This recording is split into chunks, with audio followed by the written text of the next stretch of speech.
Hello बच्चों, आज हम क्लास 9th की वीडियो एक्सप्लेन कर रहे हैं। इसमें हम बात करेंगे द्रव की अवस्था परिवर्तन के भौतिक गुणों के बारे में, क्योंकि मैंने आपको अपनी पिछली वीडियो में ये बताया था कि द्रव की अवस्था परिवर्तित कैसे हो सकती है, यानी कि कोई भी मैटर जो होता है अपनी तीनों अवस्थाओं को कैसे चेंज कर सकता है, और उसको चेंज होने के लिए कुछ भारी इफेक्टर्स होते हैं जो कि इसको चेंज करते हैं, यानी कि भारी फैक्टरों के माध्यम से वो चीज़ परिवर्तित होती है, जिसको हम मैटर कहते हैं। फिलहाल की वीडियो में हम बात करेंगे कि मैटर किस प्रकार से अपने भौतिक गुणों को बदलता है। सबसे पहला भौतिक गुण है गलनांक, इस इंग्लिश में कहते हैं मेल्टिंग पॉइंट। चलिए इसको देखते हैं। वायुमंडल दाब पर और निश्चित ताप पर कोई पदार्थ यदि ठोस अवस्था से द्रव अवस्था में परिवर्तित होता है तो उसे उस पदार्थ का गलनांक कहते हैं। जैसे कि पहला उदाहरण हमारे पास है बर्फ़ का जल में परिवर्तित होना। ये भी अपने आप में क्या है, ये सॉलिड होती है, हालांकि ये जल ही है, लेकिन सॉलिड कंडीशन से लिक्विड कंडीशन में बदलना इसका क्या कहलाएगा, मेल्टिंग कहलाएगा, यानी कि गलनांक कहलाएगा। अब इसके बहुत बच्चों उसका डायग्राम देखिए कि कोई भी अवस्था मतलब कोई पदार्थ कैसे एक अवस्था से दूसरी अवस्था में परिवर्तित हो रहा है। इस डायग्राम को देखकर आप अपने माध्यम से समझ सकते हैं कि गलनांक क्या होता है। ठीक है, जनरली इस डायग्राम में यही सारी चीज़ें क्लियर हो रही हैं कि एक पदार्थ सॉलिड कंडीशन से लिक्विड कंडीशन में कैसे परिवर्तित हो रहा है। बच्चों, अब हम गलनांक के कुछ महत्वपूर्ण उदाहरणों के बारे में बात करेंगे, यानी कि प्रकृति में मौजूद अलग अलग सबस्ट्रेट, यानी कि कुछ मेटल्स होते हैं, कुछ पदार्थ होते हैं जिनका अपना अलग अलग गलनांक होता है। चलिए उनके गलनांक के बारे में बात करते हैं। सबसे पहला है ठोस, यानी कि बर्फ़। जनरली बर्फ़ की बात करें तो बर्फ़ का जो मेल्टिंग पॉइंट MP होता है वो होता है 0 डिग्री सेल्सियस। इसी प्रकार से तांबे का मेल्टिंग पॉइंट होता है 1085 डिग्री सेल्सियस, यानी 1085 डिग्री सेल्सियस होता है। और एल्युमिनियम का जो मेल्टिंग पॉइंट होता है वो होता है 660 डिग्री सेल्सियस। और गोल्ड का मेल्टिंग पॉइंट, गोल्ड यानी AU का मेल्टिंग पॉइंट जो होता है वो होता है 1064 डिग्री सेल्सियस। इसी प्रकार से सिल्वर का मेल्टिंग पॉइंट होता है 962 डिग्री सेल्सियस। यहाँ पे कार्बन के अगर मेल्टिंग पॉइंट की बात करें तो वो होता है 3500 डिग्री सेल्सियस, जो कि काफ़ी ज़्यादा है। कार्बन के बाद आयरन के मेल्टिंग पॉइंट की बात करते हैं तो आयरन का मेल्टिंग पॉइंट होता है 1539 डिग्री सेल्सियस। और लेड यानी PB सीसा का जो मेल्टिंग पॉइंट होता है वो होता है 328 डिग्री सेल्सियस। हेलो बच्चों, अब हम बात करेंगे अगले भौतिक गुण के बारे में। इसका नाम है हिमांक बिंदु, इंग्लिश में इसको कहते हैं फ्रीजिंग पॉइंट। इसकी भी साधारण सी परिभाषा है, चलिए आइए समझते हैं। वायुमंडल दाब और निश्चित ताप पर कोई पदार्थ द्रव अवस्था से, कौन सी अवस्था से, द्रव अवस्था से ठोस अवस्था में परिवर्तित होता है तो उसे क्या कहते हैं, उसको हिमांक कहते हैं।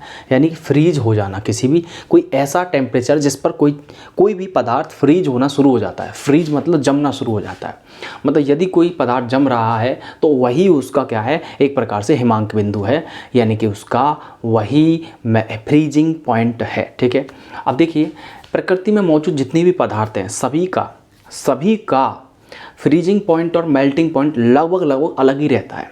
कुछ ऐसे पदार्थ हैं जिनका समान रहता है, जैसे जल का 0 डिग्री सेल्सियस ऐसा टेम्परेचर है जिस पर वो मेल्ट होना शुरू होता है, और 0 डिग्री सेल्सियस टेम्परेचर ऐसा है जिस पर वो फ्रीजिंग होना शुरू होता है। यानी कि 0 डिग्री सेल्सियस से अगर चीज़ें डाउन होना शुरू हो जाती हैं, 0 डिग्री सेल्सियस से -1, -2, -3 डिग्री सेल्सियस अगर जल का टेम्परेचर घटना शुरू हो जाता है तो वो फ्रीजिंग की तरफ बढ़ता है, यानी वो जमना शुरू हो जाता है। यदि इसी का टेम्परेचर 0 डिग्री सेल्सियस से थोड़ा ऊपर की तरफ बढ़ना शुरू होता है, यानी इंक्रीज होता है, जैसे कि 1 degree Celsius, 2 degree Celsius, 3 degree Celsius, तो बर्फ़ पिघलना शुरू हो जाती है, यानी उसका मेल्टिंग नेचर देखने को मिलता है।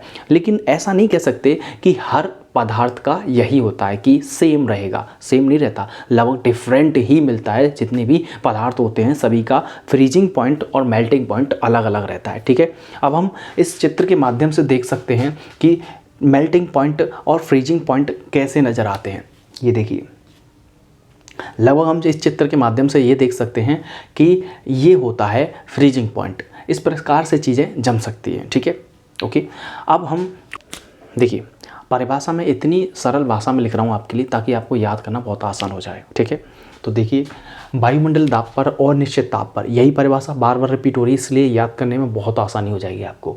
वायुमंडलीय दाब पर यानी कि वायुमंडल दाब हमेशा एक मेंटेन रहेगा। हमारे वायुमंडल का जो ताप है पृथ्वी पर, उस वायुमंडलीय दाब पर ही सारी चीज़ों को, सारे भौतिक गुणों को मेजर किया जा रहा है, देखा जा रहा है। ठीक है, वायुमंडलीय दाब पर और निश्चित ताप पर, यानी कि हर एक गुण के अंदर कोई ना कोई फिक्स टेम्परेचर होता है जिस पर कोई पदार्थ अपनी अवस्था से, एक अवस्था से दूसरी अवस्था में परिवर्तित होता है। इसीलिए मैं बार बार बोलता हूँ वायुमंडलीय दाब पर और निश्चित ताप पर। ये वर्ड, यही शब्द पिछले 1 या 2 और गुणों में भी बोला है। ठीक है, इसलिए ध्यान रखना कि वायुमंडलीय दाब और निश्चित ताप हमेशा मेंटेन रहना चाहिए। वायुमंडलीय दाब पर और निश्चित ताप यानी फिक्स टेम्परेचर पर, किसी फिक्स टेम्परेचर पर कोई पदार्थ द्रव अवस्था से वाष्प अवस्था में परिवर्तित होता है तो उसे, उस पदार्थ का क्या कहते हैं, क्वथनांक कहते हैं। Very good. जैसे कि जल का उबलना। अब यहाँ देख सकते हैं जल कैसे उबल रहा है इस चित्र के माध्यम से। ठीक है, ओके बच्चों, अब हम बात करेंगे, बहुत सारे एलिमेंट हैं हमारे पास, इन सभी बच्चों अब हम बात करेंगे इन सभी एलिमेंटों के बारे में जिनका अलग अलग बॉइलिंग पॉइंट है। यहाँ आपको कुछ तत्वों के बॉइलिंग पॉइंट देखकर तो काफ़ी हैरानी होने वाली है। चलिए शुरुआत करते हैं। यह है एस ब्लॉक के एलिमेंट, जिनको ट्रिक के हिसाब से भी बोल सकते हैं हेलिना की रब से फरियाद करके। वैसे है ये hydrogen, lithium, sodium, potassium, rubidium, caesium और फ्रेंसियम। ये जो एलिमेंट हैं इनमें जैसे हाइड्रोजन का जो टेम्परेचर होता है, बॉइलिंग टेम्परेचर जो होता है वो होता है -252 डिग्री सेल्सियस। ठीक है, ओके। लिथियम का होता है 1330 डिग्री सेल्सियस, जबकि सोडियम का होता है 882 डिग्री सेल्सियस। इसी प्रकार से पोटेशियम का होता है 759 डिग्री सेल्सियस और रुबिडियम का होता है 688 यानी कि 88 डिग्री सेल्सियस और सीजियम का होता है 671 डिग्री सेल्सियस, जबकि फ्रांसियम यानी बेरिलियम का, बेटा मांगे कार स्कूटर बाप राजी करके। ठीक है, तो बेरिलियम का बीई का देखिए, यहाँ बेरिलियम का देखिए 2469 डिग्री सेल्सियस के करीब होता है काफ़ी। तो मैग्नीशियम का देखिए Mg 1091 डिग्री सेल्सियस होता है। कैल्शियम का जो बॉइलिंग पॉइंट होता है वो होता है 1484 डिग्री सेल्सियस, जबकि Asr का होता है 1377 डिग्री सेल्सियस और बेरियम का होता है 1845 डिग्री सेल्सियस। इसी प्रकार Ra का होता है 1737 डिग्री सेल्सियस। ओके, अब यहाँ पर देखेंगे कुछ सामान्य तत्व जो जनरली हम बोलते रहते हैं। हाँ, पेरियोडिक टेबल के अकॉर्डिंग बहुत सारी रिएक्शंस आती हैं 9th क्लास में और स्पेशली 10th क्लास में बहुत आती हैं। स्पेशली 10th क्लास में तो बहुत ज़्यादा ही आती हैं। सबसे पहले बोरॉन का जो बॉइलिंग पॉइंट होता है जानकर हैरानी होगी 3979 डिग्री सेल्सियस के करीब होता है। और यहाँ कार्बन का जो होता है वो होता है 3642 डिग्री सेल्सियस कार्बन का बॉइलिंग पॉइंट होता है। अब इन चीज़ों को देखकर आपको हैरानी होने वाली है जिसका मैंने बताया था। देखिए nitrogen gas, oxygen gas, fluorine gas, यहाँ इन सभी का जो है बॉइलिंग पॉइंट बड़ा डिफरेंट है। देखिए गैस के लिए हमेशा हम क्या लगाते हैं, 2 लगाते हैं, इधर भी 2 लगेगा, इधर भी 2 लगेगा। यहाँ पर जो गैस होगी, जैसे आयोडीन गैस होती है, क्लोरीन गैस होती है, ब्रोमीन गैस होती है, इन सभी के लिए हम क्या लगाएंगे, हमेशा हम इन सभी के लिए लगाते हैं 2, यानी कि गैस जब भी प्रकृति में मौजूद होती है 2 एटमों को लेकर ही गैस बनती है, इसलिए हमको 2 लगाना पड़ता है। देखिए यहाँ पे बोरॉन का मैंने आपको बता दिया, कार्बन का बता दिया, नाइट्रोजन का सुनिए -95 डिग्री सेल्सियस टेम्परेचर। देखिए ऑक्सीजन की बात करें तो -82 डिग्री सेल्सियस पर ये बॉयल होना शुरू होती है। और फ्लोरीन की बात करें तो फ्लोरीन जो है -188 डिग्री सेल्सियस पर ये बॉयल होना शुरू होती है। जैसे ऑक्सीजन के बाद हम बात करेंगे फ्लोरीन गैस की। फ्लोरीन गैस जो है -188 डिग्री सेल्सियस पर बॉइलिंग होना शुरू होगी। नियोन एक अक्रिय गैस है और इसका जो बॉइलिंग पॉइंट होता है वो 246 डिग्री सेल्सियस होता है। 246 डिग्री सेल्सियस पर नियोन गैस बॉइलिंग होना शुरू होती है। इसके अलावा बात करेंगे निखिल। ये डी ब्लॉक के कुछ एलिमेंट मेरे सामने हैं।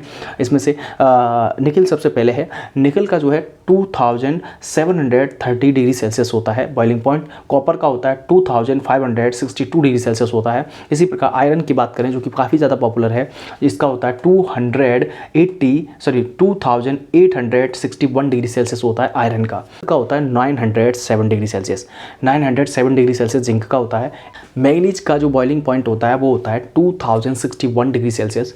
इसी प्रकार से अगर Ag की बात करें, Ag यानी कि सिल्वर का जो बॉइलिंग पॉइंट होता है वो होता है 2210 डिग्री सेल्सियस होता है सिल्वर। 2970 डिग्री सेल्सियस होता है गोल्ड का। ठीक है, मरकरी का देखिए 356 डिग्री सेल्सियस। 356 डिग्री सेल्सियस जो टेम्परेचर है डिग्री सेल्सियस जो टेम्परेचर है ये है पारे का। इतने डिग्री सेल्सियस पर ये जो पारा है जिसको हम मरकरी बोलते हैं वो बॉयल होना शुरू होता है। ठीक है, अब बात करें हम सल्फ़र की। सल्फ़र यानी गंधक, देखिए इसका जो बॉइलिंग पॉइंट होता है 446 डिग्री सेल्सियस होता है, जबकि फॉस्फोरस का होता है 280 डिग्री सेल्सियस होता है। पीबी यानी लेड का होता है 1749 डिग्री सेल्सियस होता है। इसी प्रकार से आयोडीन का 184 डिग्री सेल्सियस होता है। और क्लोरीन गैस, ये आयोडीन, क्लोरीन और ब्रोमीन ये सभी गैस हैं, फ्लोरीन परिवार की तत्व हैं ये। तो इसमें आयोडीन का होगा 184 डिग्री सेल्सियस, इसीलिए क्लोरीन का होगा -34 डिग्री सेल्सियस और ब्रोमीन का होगा मात्र 58 डिग्री सेल्सियस। तो ये सभी जो हुए ये बॉइलिंग पॉइंट हैं डिफरेंट एलिमेंटों के। मैंने पेरियोडिक टेबल से निकाल के मेन इंपॉर्टेंट एलिमेंटों के बॉइलिंग पॉइंट आपको ध्यान दिलाने की कोशिश की है। यहाँ से आप इन सभी का स्क्रीनशॉट आउट लेके इनको याद भी कर सकते हैं। Click now screenshot out and learn more to more. बच्चों हम देखते हैं ठीक अगले भौतिक गुण के बारे में। इसका नाम है संघनन। वायुमंडल दाब पर और निश्चित ताप पर कोई पदार्थ वाष्प अवस्था से द्रव अवस्था में परिवर्तित होता है, इसी को संघनन कहते हैं। जैसे गैस को ठंडा करने पर वह जल में बदल जाती है। ठीक है, तो यहाँ पर हो क्या रहा है, देखिए गैस अवस्था से लिक्विड अवस्था में देखा जा रहा है चीज़ों को। तो ये देखिए संघनन में होता क्या है। संघनन में जनरली क्या हुआ है कि कोई भी जो वाष्प है उसको बिना ठंडा किए भी, उसको ज़रूरी नहीं है ठंडा करो, उसको बिना ठंडा किए सीधा द्रव में बदला जा सकता है। ठीक है, ठंडा करने पर थोड़ी देर बाद देखते हैं कि गैस के जितने भी अणु हैं वो संघनित होना शुरू हो जाते हैं। संघनित का मतलब होता है धीरे धीरे सभी गैस के अणु आपस में पास आकर चिपक जाते हैं और वो सभी अणु द्रव का रूप ले लेते हैं। इसी को संघनन की प्रक्रिया कहते हैं, जो कि आपके सामने कंप्लीट हुई है। अगर आपके पास गैस मौजूद है तो गैस को या तो ठंडा करिए, उसका तापमान कम करिए, तब भी वो संघनित होकर द्रव में बदलेगी, या फिर उसको बिना ठंडा किए ही उसको इकट्ठा कर लीजिए। और इकट्ठा करेंगे, जल का बॉइलिंग पॉइंट होता है 100 डिग्री सेल्सियस। अगर जल को इतना गर्म किया जाए कि वो उबलने लग जाए, और उबलने लग जाए तो उस डिग्री सेल्सियस पर जिस पर वो उबलता है, यानी कि 100 डिग्री सेल्सियस तापमान के ऊपर यदि जल को और अधिक गर्म किया जाएगा तो जल के अणु वाष्प में परिवर्तित होने लग जाएंगे, गैस बनकर उड़ने लग जाएंगे। इसी को हम क्या कहते हैं, वाष्पन कहते हैं। दोस्तों अब तक हमने समझी थी वाष्पन की परिभाषा, अब समझते हैं वाष्पन की क्रियाविधि को। चलिए देखते हैं। वाष्पन की क्रियाविधि में लिखा है कि किसी बर्तन में रखे जल को 100 डिग्री सेल्सियस से अधिक ताप पर गर्म करने से या गर्म करने पर जल के अणुओं की काइनेटिक एनर्जी यानी गतिज ऊर्जा अत्यधिक हो जाती है, यानी कि उत्तेजित हो जाते हैं इसी के कारण अणु, जिससे सभी अणु आपस में टकराते हैं और लगातार मिल रही ऊष्मा से अणु उत्तेजित होकर जल के ऊपरी पृष्ठ को छोड़कर हवा में गैस के अणुओं में बदल जाते हैं। और इसी क्रिया को क्या कहते हैं, इसी क्रिया को हम वाष्पन कहते हैं। ये प्रक्रम फिनोमेना पूरा का पूरा मैंने चित्र में आप लोगों के लिए बनाया है। यानी कि यहाँ देखते हैं गैस जार से निकल रही है गैस, यानी कि लगातार ऊष्मा मिल रही है, और लोहे के जाली पर रखे हुए इस पात्र में हमारे पास जल मौजूद है। जितनी तीव्र गति से ऊर्जा मिलती रहती है लगातार, तो अणुओं में देखने को मिल रहा है कि इन सभी अणुओं की गतिज ऊर्जा, ये सभी अणु जल के अणु हैं फिलहाल, इन सभी जल के अणुओं की गतिज ऊर्जा इतनी अधिक हो चुकी है कि ये अपने इस पृष्ठ को, जो कि बॉटम वाला पृष्ठ है, इसको छोड़कर ऊपर की तरफ भाग रहे हैं, यानी ऊपर की तरफ उत्तेजित होकर गति कर रहे हैं। और आपस में ये सभी अणु काइनेटिक एनर्जी के अत्यधिक हो जाने की वजह से टकरा भी रहे हैं। और काइनेटिक एनर्जी इतनी ज़्यादा बढ़ रही है क्योंकि लगातार मिल रही ऊष्मा से काइनेटिक एनर्जी बार बार बढ़ रही है।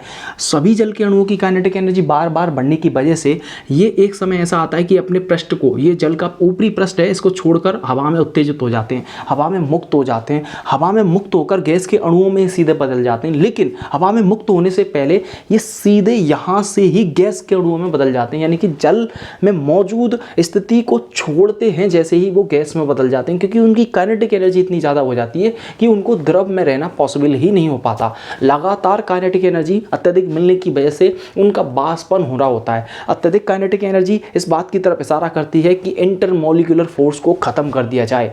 खत्म कैसे किया जाता है? Intermolecular force intermolecular attraction force जो होता है, अंतरा आणविक आकर्षण बल, लगातार मिल रही ऊष्मा के कारण धीरे धीरे पूरी तरह से समाप्त होने लगता है, जिससे सभी अणु हवा में मुक्त होकर वाष्प में बदल जाते हैं।